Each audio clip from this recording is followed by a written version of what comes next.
Buenas noches a todas las personas que quieren escuchar estas palabras para hacer un análisis de lo que ha hecho el gobierno hasta ahora en términos de la pandemia COVID-19. La Constitución colombiana ordena a los senadores, a los congresistas, a realizar una labor de control político a los decretos de emergencia que expidió el gobierno en virtud precisamente de la emergencia económica y social. Y eso es lo que vamos a hacer ahora, pero comunicada a toda la ciudadanía colombiana. Los decretos de emergencia en virtud eh, de el virus COVID-19 en Colombia debían tener dos objetivos fundamentales. De una parte, garantizar una cuarentena estricta, que es la única medida eficaz para detener el virus que hasta ahora la humanidad ha encontrado, y mientras tanto fortalecer el sistema de salud. De otra parte, buscar los mecanismos de reactivación económica pospandemia, dada la profunda recesión en que caería el mundo y los incrementos sustanciales de la pobreza. Lo que ocurrió con la aplicación de los decretos y como consecuencia de ellos fue un respaldo absoluto a los mecanismos de la Ley 100, que precisamente la emergencia vía decreto podía y debía modificar, lo cual impidió el fortalecimiento hospitalario y una, además, muy débil política social que propuso el gobierno, cimentada también en los tradicionales mecanismos de asistencia focalizada ya creados por las leyes anteriores y que reventó la posibilidad de un confinamiento serio. El gobierno no utilizó la emergencia para modificar las leyes que impidieran darle un tratamiento adecuado a la pandemia, causa por la cual se acudió al mecanismo de la emergencia económica, social y ambiental. Aplicando la Ley 100, cuando los decretos ley de la emergencia podían modificarla, se mantuvo la distribución desigual de las unidades de cuidados intensivos aptas para atender los enfermos graves del virus, dejando la mayor parte del territorio expósito. La localización geográfica y social de la infraestructura de la salud y su personal sanitario ha seguido las leyes del mercado. Está ubicada donde hay demanda efectiva, es decir, capacidad de pago. La Ley 100, en su efecto territorial, ha quebrado completamente la infraestructura hospitalaria pública y concentrada la infraestructura privada en las zonas de riqueza relativa del país. Ese efecto de mercado no compensada por el Estado dejó amplias zonas territoriales y poblacionales sin infraestructura de salud suficientes, incluso en las grandes ciudades, que quedan fragmentadas, alta infraestructura de salud en las áreas ricas y escasa en las zonas deprimidas de la ciudad. No se tuvo en cuenta en los decretos el reordenamiento de esta infraestructura y su personal de cara a la realidad de la expansión geográfica de la pandemia. No se compraron a tiempo los respiradores, máquinas que reemplazan los pulmones, unidades de cuidado intensivo y otro material sanitario de ayuda. Solo desde el 26 de marzo se contrataron unas empresas privadas intermediarias denominadas Mindray S.A., Meditronic, Quirurgil S.A., G-Barco, Allianz Group, Futuro Médico Limitada, Getinge, Amarey Nova J, Medix, Instrumentación S.A., para buscar en el mercado internacional un poco más de 2.000 respiradores. El pedido es insuficiente y tardío, y las empresas no han cumplido sus compromisos contractuales. El mercado mundial de respiradores ya para esa fecha, con la pandemia extendida en todo el mundo, ha entrado en la especulación y la piratería. Los países productores de respiradores y UCIs no los dejan exportar. Solo en una sola ciudad del país, Bogotá, sus autoridades de salud habían configurado un plan de contención del virus que necesitaba ese mismo número de respiradores pedidos a escala nacional, lo cual muestra la insuficiencia del material comprado por el gobierno en virtud de sus decretos de emergencia. Ahora bien, Tampoco los gobiernos de las principales ciudades con la capacidad financiera para hacerlo los compraron, incluida Bogotá, que sin explicación válida no inició la compra de respiradores ni siquiera para la fecha en que el gobierno nacional comenzó la contratación. Muchos de estos alcaldes para el mes de marzo daban declaraciones públicas donde afirmaban que la enfermedad era una simple gripa, como afirmó la alcaldesa de Bogotá, mientras firmaba los contratos de privatización de 3 hospitales de la red pública de la ciudad y ordenaba la demolición del Hospital San Juan de Dios con una central de urgencias apropiada para disponer de 100 camas de cuidados intensivos. No se contrató todo el personal médico colombiano disponible en el país y en el extranjero. No se contrató la capacidad para realizar pruebas suficientes para encapsular la enfermedad. Estas necesitaban no solo un número elevado de kits, sino el personal capacitado que saliera al territorio para hacerlas. Y no esperar, como actualmente sucede, la solicitud por demanda cuando las personas sienten los síntomas. Muchas de las pruebas han sido demandadas a las EPS que para minimizar costos y maximizar utilidades las han efectuado mal o las han dejado acumular. Como no se contrató el personal profesionalizado en salud y los estudiantes de último año de las facultades de medicina, enfermería y auxiliares de enfermería del país, no se construyó la fuerza y la capacidad para cubrir el territorio con pruebas y lograr un aislamiento suficiente de los enfermos e impedir la propagación del virus. De hecho, no se aislaron los enfermos.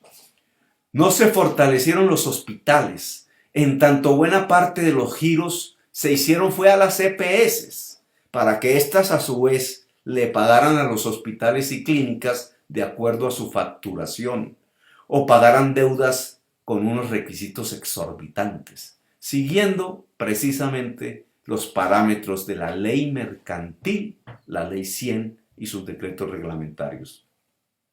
Los hospitales, al quedarse sin pacientes ordinarios debido a la cuarentena, dejaron de facturar a las EPS y se quedaron sin recursos en medio de la pandemia. El personal médico, por esa misma razón, dado que sus ingresos dependen de la facturación de los hospitales que cobran a las EPS, dejaron de recibir también ingresos, debilitando la fuerza de la salud. Muchos de sus integrantes, por denunciar el abandono en que quedaron, fueron despedidos. En cuanto al confinamiento de la población, pues resultó ser una medida tardía. Una vez llegó el virus a Colombia sin el cierre rápido del aeropuerto y su cuidado eficaz por la Secretaría de Salud de Bogotá, este se expandió primero en barrios de alta capacidad de pago por la proveniencia social de quienes habían llegado contagiados a través de los vuelos internacionales y luego al resto de la ciudad con mayor incidencia en barrios de baja capacidad de pago, sin infraestructura de salud suficiente y luego al resto del país. No se confinó la población afectada en un primer momento.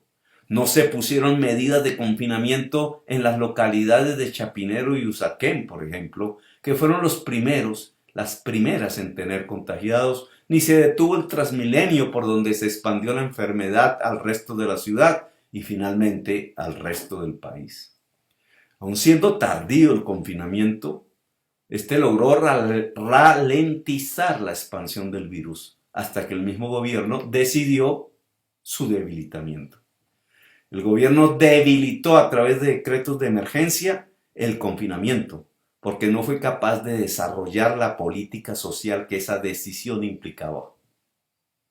En una sociedad profundamente desigual, con altos niveles de pobreza y de trabajo por cuenta propia pauperizado, el rebusque, el confinamiento de toda la población implica una fortísima política social que contrapese esa circunstancia estructural, al menos durante el confinamiento.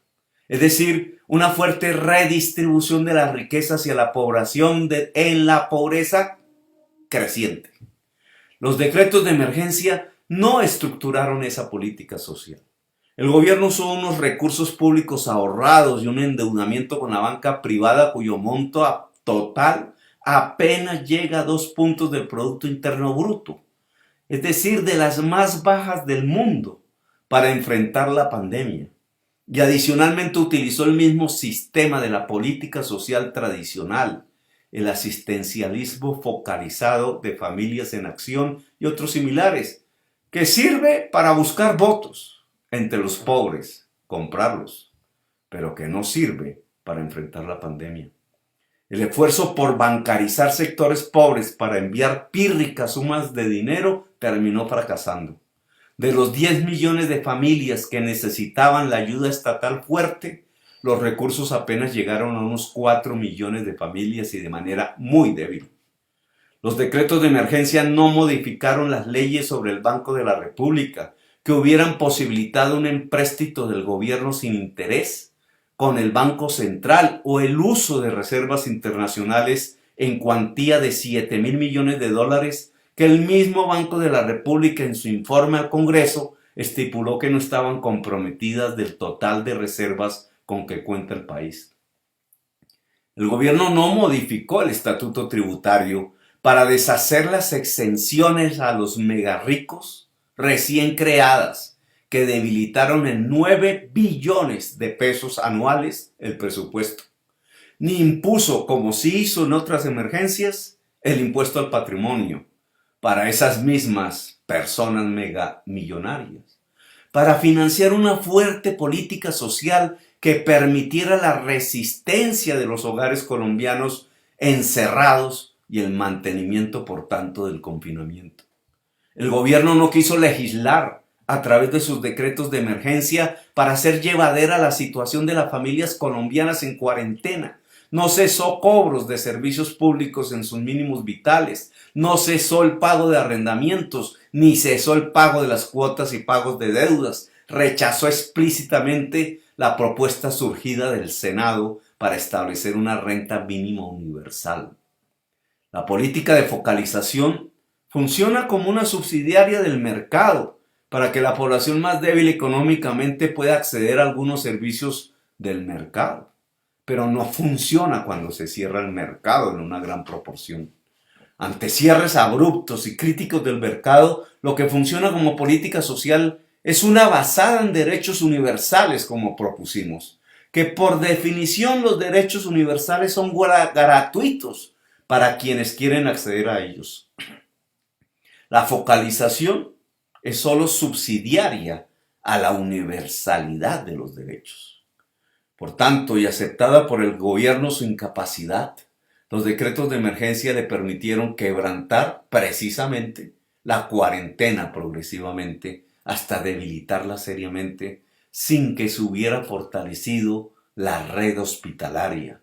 Hasta la fecha solo han entrado de los 2.000 respiradores, 90. El quebrantamiento oficial de la cuarentena, bajo la excusa de una reactivación económica que hoy es ficticia, pero que se priorizó en la política pública a través de los decretos de emergencia, ha disparado el número de contagios y muertos al punto que hoy superamos los 30.000 contagiados y los 1.000 muertos de manera oficial. Partimos en la pandemia compartiendo cifras con Panamá, República Dominicana y Argentina, y ya los superamos con creces y estamos a punto de alcanzar las cifras del Ecuador. Mientras se exponen las empresas a la quiebra masiva y a millones de colombianos al contagio, el desempleo ha subido en casi 6 millones adicionales de personas desocupadas. El dinero público ha quedado en la banca privada, que decidió repartir más de 7 billones de pesos a sus propietarios y se enfrenta ya a una escasez de demanda por crédito, porque es lo que menos necesitan los empresarios hoy. Los empresarios, ante la ausencia de una disminución de sus compromisos financieros, de sus pagos de deuda, que les ayudara a mejorar sus flujos de caja, optaron por el despido masivo y sin contemplaciones de los trabajadores. Las familias con trabajadores despedidos entraron de inmediato a la pobreza monetaria. Solo en Bogotá, el estrato 3 ya tiene 600.000 familias en pobreza. Los decretos de emergencia fueron utilizados por el gobierno no para fortalecer el sistema hospitalario ni para financiar a la sociedad en la cuarentena, sino para trasladar recursos públicos a la banca privada. Esta ha visto aumentar sus utilidades incluso en una proporción mayor a la del año pasado, en medio de un empobrecimiento generalizado de toda la población. La banca se está chupando la riqueza de Colombia y condenando a la miseria a millones y millones de colombianos. Incluso si se aceptaran que los decretos eran para desatar una temprana reactivación económica, aún en medio de la pandemia, que la mayoría de los países del mundo no quisieron adoptar como política, los esfuerzos de reactivación han sido por la misma razón ineficaces. El gobierno nacional desobedeció el Consejo de la Organización Mundial de la Salud, que había expresado a través de sus voceros que una desactivación de las cuarentenas antes de bajar la curva de la enfermedad con el afán de impulsar la economía solo traería nuevas cuarentenas y un golpe mucho mayor a la economía. En un estudio dirigido por Nicolás Stern, economista experto en cambio climático y exministro de Hacienda del Reino Unido, de Joseph Stiglitz, economista fundamental de los Estados Unidos, Brian O'Callaghan y Cameron Hepburn, hecho para la Universidad de Oxford y publicado en la revista de política económica de la Universidad de Oxford el 20 de mayo, se hizo una entrevista a 231 altos funcionarios de la banca central y de los ministerios de finanzas y economía de los países integrantes del G20, los países más ricos del mundo. Y esa información les sirvió de base para realizar el siguiente cuadro que les muestro. Si se fijan bien en este cuadro, el cuadro es una matriz, tiene dos ejes. El eje horizontal mide el impacto positivo sobre la reactivación económica o multiplicador económico o generador de puestos de trabajo de menor a mayor. Más a la derecha, más puestos de trabajo. Y el eje vertical mide el efecto positivo sobre la mitigación del cambio climático también de menor a mayor. Entre más arriba, mayor el efecto en disminuir los gases de efecto invernadero que causan el cambio climático, de tal manera que el cuadro amarillo que está a la derecha y en la parte superior muestra las mejores políticas que permiten, a su vez, mejorar sustancialmente la economía y mitigar el cambio climático. Por el contrario, el cuadro inferior a la izquierda mediría las peores políticas. Tienen efectos adversos tanto en la reactivación económica y al mismo tiempo generan más emisiones de gases de efecto invernadero. El cambio climático ha agravado las actuales condiciones de desarrollo de la pandemia y puede traer en el corto plazo decenas de nuevas pandemias como las que estamos viviendo. El cambio climático es el gran productor de pandemias y es irresponsable invisibilizarlo en la configuración de la política pública.